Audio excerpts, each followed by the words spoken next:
Avec le développement de l'armée, d'EVA, le Conseil fédéral et le Parlement ont en quelque sorte fixé les lignes directrices, le profil des prestations qui est visé pour le futur de l'armée.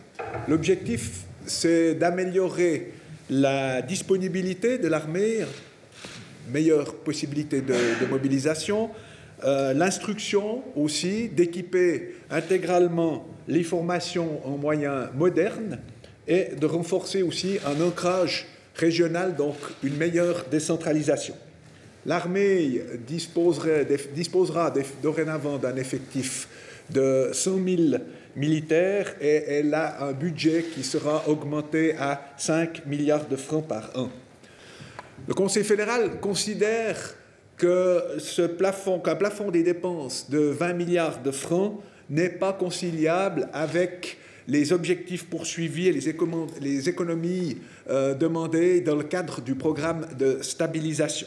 C'est pourquoi il tient à fixer un plafond de 18,8 milliards de francs, même, et c'est extrêmement important, s'il considère que l'objectif de 5 milliards de francs à terme de dépenses annuelles pour l'armée est entièrement partagé.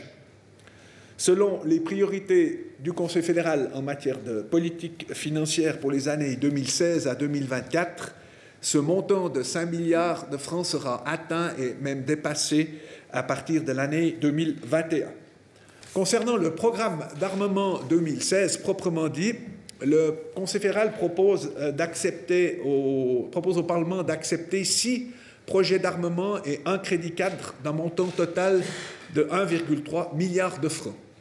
Le programme immobilier du DDPS pour 2016, il faut vous rendre compte que le parc immobilier, depuis quelques années, c'est une volonté absolue, doit être réduit. Et les mesures pour atteindre cet objectif sont décrites dans le concept de stationnement de l'armée. Ce dernier prévoit notamment la concentration des activités sur certains sites, l'abandon d'autres emplacements, et ça nécessite des investissements d'une part et des mesures d'assainissement d'autre part sur les sites qui sont maintenus. Et avec ce programme immobilier, le Conseil fédéral propose au Parlement un crédit d'ensemble de 572 millions de francs.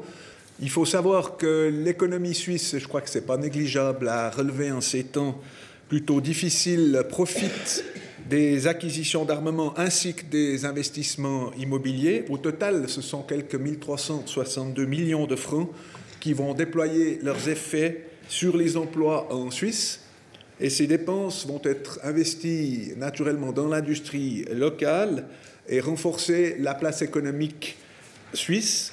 En outre, il y aura du développement aussi de savoir-faire et de la création de valeur. Et l'exploitation future et la maintenance permettront aussi de maintenir des postes de travail, voire à long terme d'en créer de nouvelles.